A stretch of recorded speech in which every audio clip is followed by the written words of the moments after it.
Hello and welcome to episode number 52 of the WP Café show with me, Keith Devon, and with me, Mark Wilkinson. Hello, everybody. Welcome to the next episode, 52. We're getting into high numbers now, 52. yeah, it's good. How's your week been? Anything exciting? How's the house coming along? House is getting there. It's kind of a bit of slow progress recently. So up until now, it's been like chaos and just like loads of stuff going on all the time. And then in the last like week or so, we're just kind of waiting for things and waiting for the kitchen to be delivered, waiting for plumbers to come back, waiting for the flooring guy to come back. So there's lots of kind of waiting, which is frustrating because I'm just so desperate to get back into my own house again. So, yeah, but apart from that, it's looking great. It's going to be a great place to live once I'm in. Good. So yeah, work-wise, yeah, nothing. Been working on WordPress a little bit, so we've been refactoring, haven't we? Because we started off as Job Relay Plus, and we've kind of given it its own unoriginal brand. Well, it is original, but you know what I mean. So yeah, we've been refactoring that and I'm trying to improve the CSS a bit because we've ruled it out a few times already. And it's worked really well, but I've kind of realized some of the gaps in the CSS that I had. So yeah, doing some of that. What about yourself? Yeah, good. Still recovering from my body ailments, rolled ankle and what have you, but yeah, it's getting better now, which is good.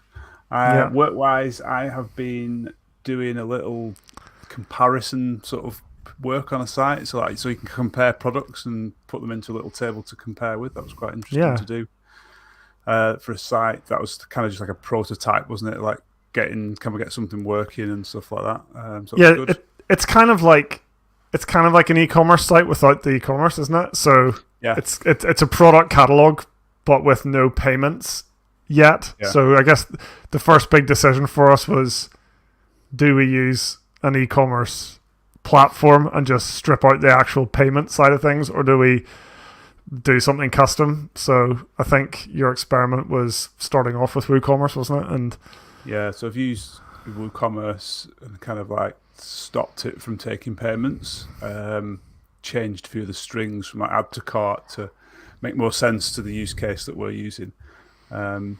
But it is like the setup of WooCommerce is really complicated. If you're a wanting to launch a store, which that's what WooCommerce is for. It is quite complicated, but then it is quite complicated, isn't it? Launching a store. So I suppose inevitably there's a sort of learning curve to go through that you've got to go through. So that's been taking up my week. Lots of job relay support, and then moving over some customers from our older product to the newer product. So hopefully they can take advantage of the new stuff. So yeah, that's been my week. Yeah, good. Anyway, so what is our topic of conversation for today? Before we get into that, as always, if you are new here, say hello. If you're not new here, say hello. Hi to Tony, Kieran, and Joseph. Thank you very much for joining us. Give the video a like. It always helps us out. And if you've not subscribed, please do so. It really helps us out as well. So, today's topic.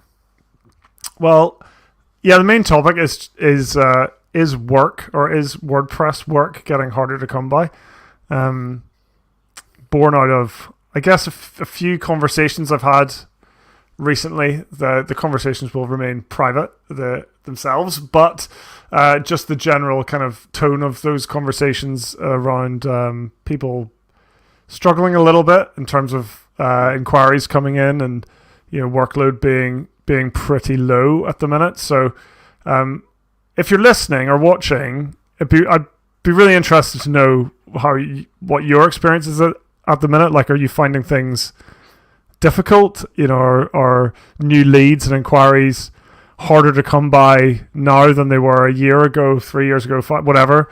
I'd be really interested, because the sense that I get is that there's a general slowdown. I think it's probably a macroeconomic thing, not just a WordPress thing, but it is interesting. Because I think the whole tech sector has kind of slowed a bit, hasn't it? Because I know that some of the big companies have been laying off people, and even some of the bigger agencies in the WordPress space, I know I've had rounds of redundancies. Some I don't know whether that was like 6 months ago or 2 months ago, but I know that's happened.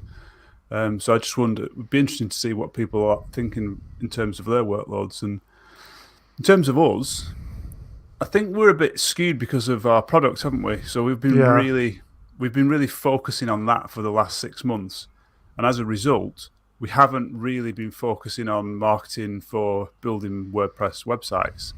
So in many ways, we'd have expected a little bit of a downturn in those inquiries, which probably is true. Although we've had a few calls recently that we've been on some positive calls.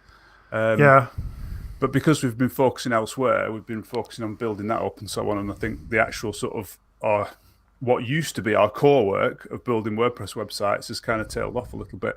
But I think work with our current clients is about normal, really. Like the maintenance clients and clients that want new bits and bobs added to the websites. Yeah, that stuff's pretty normal. But yeah, certainly the inquiries, and I think there's probably loads of factors, and that's one of the reasons I'd like to hear from you if you're watching or listening about what your current experiences are. Because for us, I think we'd already started to see a bit of a decline. Then a pandemic hit.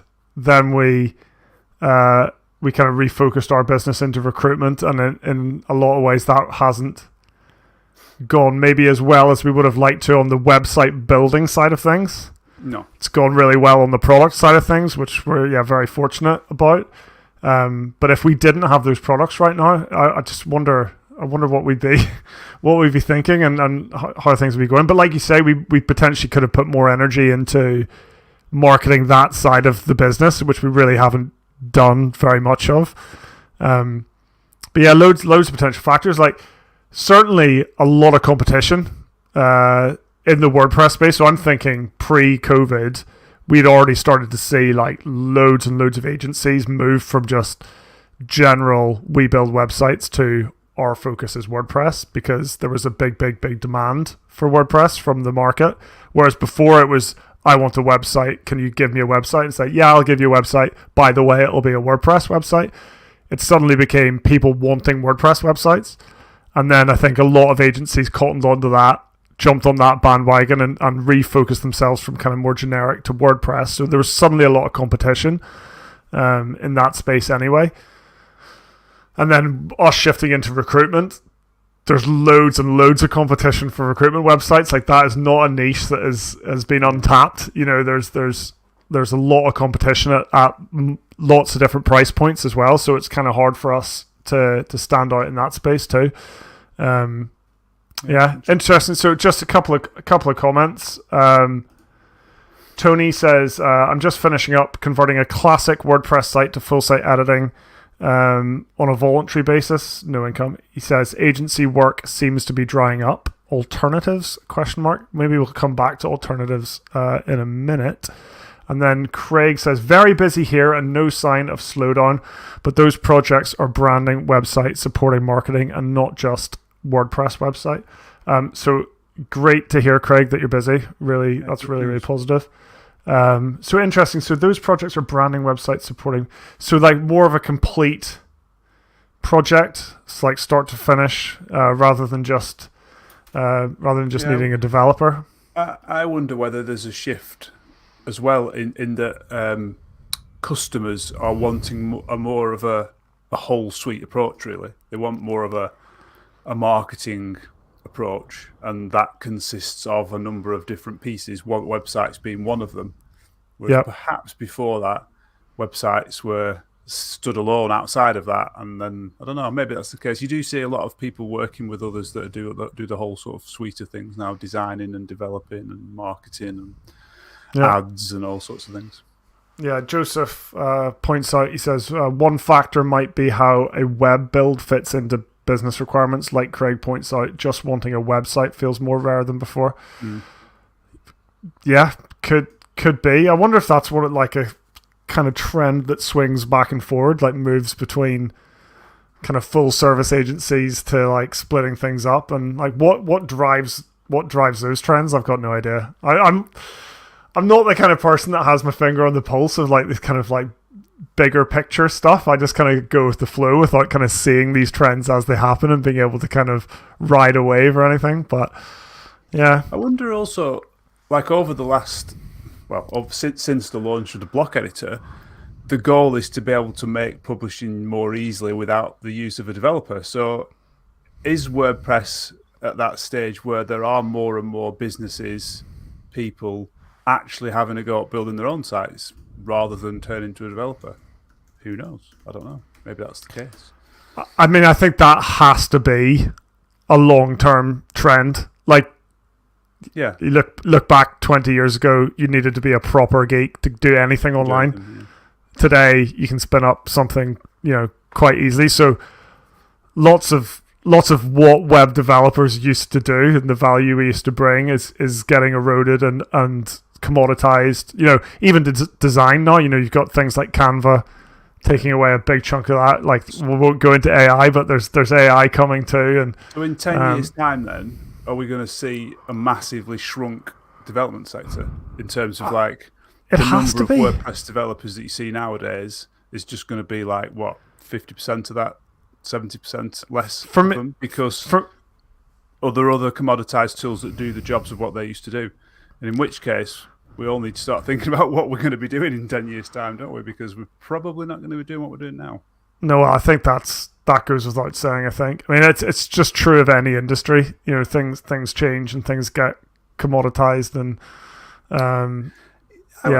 there's new opportunities come from that though. That's the thing. So like, what was difficult yesterday is easy today, which frees up more time to do other value-added stuff. So maybe that's like a way that we need to kind of think about it. And we've talked about this a little bit between ourselves. It's like, okay, so if we don't need to like develop the websites anymore, what's our skill? It's like, maybe it's putting together the websites so that they're stable and secure. Maybe it's creating a better content management experience with the tools that are there, not actually building any tools, but just like tweaking them and managing them. Maybe it's support and maintenance. Maybe it's the design stuff. Like, there's lots of... Well, we've spoke before about like just using full site editing, for example, and the block editor and so forth is a skill in itself now. I do think there's a little bit of a space there for an expert block editor and full site editor to understand all those tools properly and how to use them to actually build websites for people. Maybe you won't be able to sell those for as much as you would developing custom bespoke concepts and things, but I think that, there's always been that builder person, hasn't there, that knows a suite of tools and wants to put things together using those tools, which provides massively value to someone who doesn't know those tools and who doesn't know how to use them together. And I think that's probably still going to happen with the new tools we've got. So there's a space there, definitely. If you think about, we had a client call earlier in the week, and we've built a full site editing site for the client. Yep. And they're putting together the pages, and they're like, we just don't, we don't like this section of the page. It doesn't work very well. It's not very good responsively. And I could come in and be like, well, we could do it this way, or we could do it this way, or we could do it that way. And because I understand the blocks, I understand the structure, understand how it works responsively and behind the scenes. So I could much easier than she could. I was able to come up with a solution quite quickly to that problem. So there's a skill that I have, that even though the tools are there for her to do what I did, like I did it using the tools that she has, but I've got the expertise and the skill to do that more effectively. It's good. It was a good little call, that, wasn't it? Like a bit of a design workshop where we sort of took a page that had all the content on, like the client had put all the content on the page, but we all looked at the page and sort of said, well, it doesn't quite do it for me, like it's not quite right. And then we spent 20 minutes or so just deciding on some iterations and changing some things, moving things around a bit, adding new blocks, presenting content in a slightly different way. And eventually, just after sort of 20, 25 minutes, we came up with a page that everyone liked, and it was great. It was good. It was a good little process. Yeah. For sure. Yeah. I mean, if people are worried about this kind of thing, and I'm sure there are going to be people, especially, if you're experiencing a bit of a downturn, I would definitely encourage people to focus less on technical skills. Now, this is going to take this with a massive pinch of salt, but maybe focus less on technical skills and more on what business problems you help to solve. I just think that's a really good headspace to try to get into, because the people typically, unless you're just a freelance developer and you're working for an agency and that agency just wants you to be a good developer, that's one thing. But if you've got your own clients, don't maybe obsess quite as much on getting everything, like being a purist from like a development point of view. Sometimes good enough is good enough, and what you should actually be putting maybe slightly more energy into is what problems can I solve for the clients that I have or the clients that I want to have. I definitely think that's a shift that we've made over the years. Yeah, definitely. You can get too bogged down in doing things the perfect way because it's what you want to do and what you're passionate about, and the client doesn't give a monkey's. Like, if it looks bad, it looks good, and it works, that's all that matters to them. So they're not really bothered about all that behind the scenes stuff that is the last 10% that makes it so much better. They really don't care. So if everyone cared, then everyone would have sites with page speed scores of 100. Exactly. And nobody does. Yeah. So, and like, nobody has accessible I'm not saying you shouldn't be aiming for this stuff, but nobody has accessible websites. Nobody has, particularly good performing websites. There's just room for improvement, and sometimes good enough is good enough, and you have to like get to that place. I don't know. You made a good point. I think when you talk about alternatives, I think was it Tony that mentioned like what are the alternatives and stuff. Well, like, what is it that you do that your clients really value? And it might not be building WordPress websites. It might be something completely different. And one way, especially now, like if you're having a downturn in stuff, is really do speak to your clients. Get them on the phone and talk to them. Like, why do they use you? What is it that they like about working with you? And then you might find that they're all the same. Like, if you've got 10 clients, they all say exactly the same thing. This is what's so good about you. Maybe focus on that in your marketing rather than focusing on the thing that you thought was what everybody wanted, Yeah. And while you're... So I was just going to say, Mark, while you're on that phone call with your current clients, ask them if there's anything else you can do for them. Yeah. What else? What else are you struggling with? Just start asking questions, and this is what I mean about focusing on like the business problems. What are you struggling with? Like, what would you love to be able to do? With your website, or maybe not even your website. Maybe you've got complementary design skills that they could use somewhere else in their business. I don't know, but yeah, I think that is a superb first step. If you're struggling, instead of thinking, where am I going to find all this new work from and all these new clients, talk to the ones you've got or the ones you've had over the last like few years and say, hi, just checking in, anything, I'd love to chat to see where you're at. Don't make it super salesy, just make it like generally like it. Yeah. And if you need to, like we've had chats before where we've sort of offered like an Amazon voucher to chat with recruiters just to understand the industry a bit more. Do the same thing. Can I have half an hour's chat with you for the 10 quid Amazon voucher or something, just to incentivize them? Because actually, it's worth it. It really is worth it. Speaking to your clients is so useful.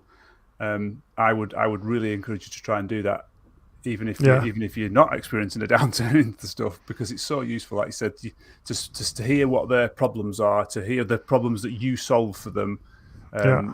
It's really important. So give it a go, definitely. And that's essentially what our products have been born from so far. Like it's having those repeated, not going to past clients, but like people talking to you and just listening to the problems they're having. It's like, this is hard, this is expensive, this is whatever. It's like, all right, I wonder if we could do that in a different way that makes that slightly easier, slightly less expensive, slightly faster. Yeah, definitely. And Tony says, totally agree. Our job is to solve a problem. Defining the problem, finding a suitable solution, functionality, cost, and timescale is the real skill. Definitely, finding the solution to the problem. What I actually think a lot of, though, is that a lot of customers that we have calls with is they're not actually sure what problem they're trying to solve, and part of your role is also to actually define what that problem actually is that they're trying to solve. Because they probably know it in their head, but they can't articulate it to you or to us. So helping them along that journey of actually, what the problem is also a part of a good skill to provide people, definitely. Yeah, Jonathan Stark talks about the why conversation, and it's something I try to do in sales calls, but you could also just do it with current clients as well, or anybody that you talk to. Just keep asking why. Yeah. So I'm interested in the new website. Why? I had one recently, why? Was the client emailed to me and said, I can't remember the exact circumstance, but the email went along the lines, we need to change the URLs of all the jobs. So there was something like, /job/post type, post title, essentially. And it turns out like the reason why they wanted to do that, the real reason why they wanted to do it was to fix a problem, but the problem was far easier fixed by doing something else rather than actually changing the URL. That was irrelevant. They thought that was going to fix the problem. Yeah. It wasn't. So they were their problem was I can't change my URLs because I want to, whereas actually that wasn't the problem. And digging deeper means you could solve what actually was the problem in a much easier way. And that's part of the skill, I think, as you can offer as well, is to find out why are we actually doing this and is there a better way of doing it? Yeah, absolutely. It can feel really awkward to ask that question, those seemingly obvious questions. Yeah. So why do you want a new website? It's like, because I do, because our site's old. And to continue down that track, but why? It can be quite awkward. But sometimes, usually it actually is quite insightful. And it's not usually as awkward as you first think. And people like to talk about it. You tend to find, they like to talk about problems. The only time that I find that that's not the case, well, sometimes people just want, just tell me how much it's going to cost. So the people that are like just trying to get a range of quotes and they don't really care who you are and they've forgotten who you were by the time you've actually spoken to them, and they're just like, I just want to know costs so I can compare and find the cheapest. But that's also a good reason to ask those questions, because if you feel that people are getting impatient with your questions, maybe not a great fit. Going a bit off topic there, but so Tony mentioned alternatives. Any ideas on alternatives for getting new clients, doing new things? If we're all going to be redundant in 10 years' time because the WordPress developer is going to have disappeared slightly, I wonder what the alternatives are. It would make a brilliant blog post, or what are we all going to do when AI eats our lunch kind of thing. Yeah. Any off the top of my head? I don't really. I mean, there's the obvious stuff like courses. Yeah, that's the one that comes to mind when I was thinking of that is can you take something that you have that's popular and monetize it some way? Depends on what you've got, but what we realized you realized about 2 years ago was we had literally 90% of all the traffic that went to the High Rise Digital website went to one blog post. Yeah. So it was like, okay, what can we do to monetize that? So what we did was made some sort of downloadable template that it was all about creating a website specification. Created a downloadable template that people could buy for like 10 quid. And lo and behold, it sold like 1,000 copies of this thing. So it's ridiculous, So if you've got something that's already popular on your website, can you monetize it in some way? Can you offer, paid support? Can you offer consultation calls about something? If you've got a blog post that tells you how to do something in WordPress, can you stick a call to action that says, book a call for 50 quid and we'll have a chat about it because you want some help? Yeah. Anything like that, if it's popular. That's something that comes to my mind. But I do feel as well like the age-old advice about finding some kind of niche. The generalists presumably are the first ones to struggle, because well, what have you got going for you if you're just like, I'm okay at everything? I don't know. I just feel like that's always good advice. But having said that, it hasn't. In some ways, it hasn't massively worked for us. I think people always say that, and it is good advice. I'm not going to deny it's good advice. Like, since we found that niche, we've grown. But part of me thinks you can't go out and find a niche. You can't just say, my niche is now going to be, basket weaving, whatever it's going to be. It almost finds you as well. And I think it became obvious to us once we had this solution to a problem that everybody wanted, and to sort of build on it and make it better. Yeah. And I think talking with your clients, like we said before, is going to help you find the niche. Are they all saying the same thing, that you're really good at X, whereas you didn't really know that before? I think that's important. But finding a niche is harder than you think. But I don't know. I feel as though it's fell into our lap a little bit more. We didn't go hunting for it. No, we definitely didn't. It was probably already there. We just needed to take opportunity with it. Well, yeah, because we talked about it 8 years ago. Yeah. About doubling down on recruitment. Yeah. But I think you can. I'm not saying you can pick any niche in the world that you can think of. It's got to be big enough that there's a market. It's got to be small enough that there's not too much competition, and it's actually specific enough to be a niche. You also have to have the skills for that niche. So, like, we probably can't decide to be a government headless WordPress website specialist, or designing websites for Formula One teams. Although I'm sure you'd love to do that. That would be cool. that would be pretty cool. Well, why not? Actually, why couldn't we do that? If you decided it and you had the backing, and you kind of like, okay, we'll not start with Formula One. We'll start further down the motorsport world, and we'll, that's the end goal. But we'll work our way up, and we'll do some sites for free in that niche to build up a bit of whatever, But you've got to have the right. There's lots of strategies. Lots of ways to go about it. What I'm trying to say is, I think you can choose, but you've got to obviously choose wisely and approach it in the appropriate way. We were lucky that it kind of fell in our lap in some respects. I think if you're choosing a niche, you've got to choose. You're better to choose something that you already have a foot in the door with. Well, obviously, but you might not have a foot in the door with anything. No, you might not. But if you and that's what I'm saying. If you talk to your clients and find out if you have a foot in the door that you don't realise, you might be better starting from that point. So if you pick creating websites for Formula One teams, like you've never even built a website for any sort of motorsport or anything, why is someone going to use you? Even if you do it for free, it makes it more harder. Whereas if you've got something that you've already done, etc., that you can hook into, that might be a bit I like to be a bit more optimistic than that. I think that you could do it, but yeah. Thanks for joining us, Charlie. I think Charlie was from Oxford, he said before. So hello from Oxford. What is your niche, guys? Keith, what is our niche? WordPress. Literally.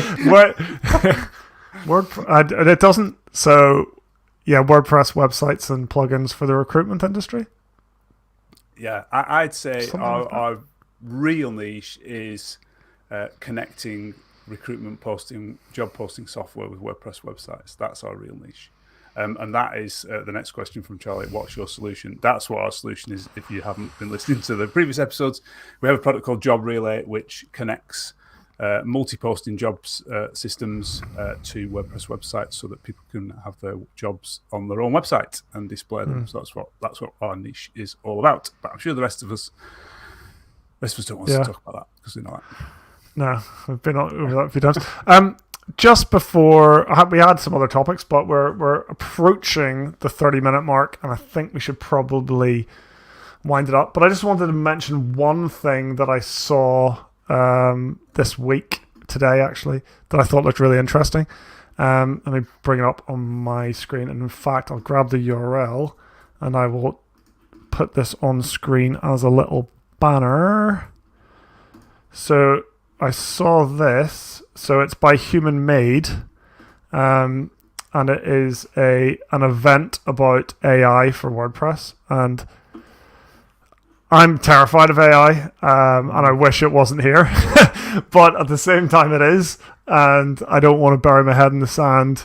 And I'm genuinely kind of interested in where it's taking our industry, and I think this kind of links in a little bit to our first topic about, bit of a downturn in work and stuff like that. So this is both a massive threat, in my opinion, but also for the maybe more adventurous among us, this is potentially also a new opportunity. So I'm going to try to keep my eyes open. And I've signed up to that event. So I'm really looking forward to seeing what the clever people at Human Made have been up to, and just kind of, take some of that in and hopefully be inspired and not terrified. Is it online, the event? I'm assuming. I think so. Yeah, Isn't every event online these days? Yeah, it seems to be, doesn't it? Interesting domain, hello.humanmade.com. Yeah, I didn't quite. I love this webpage. Yeah, So cool. that is like, it was styled just for my sensibilities. I'm big into like retro 80s synth type color schemes and things. So that, whoever designed that, Well, bravo. Wouldn't it be cool if it was like artificial intelligence, and like when you land on it, it's designed for you, and when I land on it, Maybe it is. What does it look like for you? How cool would that be? It would. It looks black with purple, and it's probably the same. But that would be cool. That would be very cool. Although very, very creepy. But yeah, a little too creepy, really. But there you go. Yeah. Right, we better wrap it up. We've done 31 minutes babbling on about WordPress again. I know. Yeah. Thank you, everyone, for joining us. Really appreciate the support. And again, if you haven't already subscribed to the channel, do so. We do tend to do some videos on WordPress, although we haven't done many recently. We seem to have been mad busy. But obviously this show goes out on there as well. Give us a like. It's always good. And if you ring that notification bell, you'll get notified the next video. We're usually at 1:30 every Fridays, unless some crisis has happened, which doesn't usually happen, but there we go. So fingers crossed, we'll be back next week at 1:30 on our channel. So until then, thanks for joining us, and we will see you all soon. See you next time. Bye.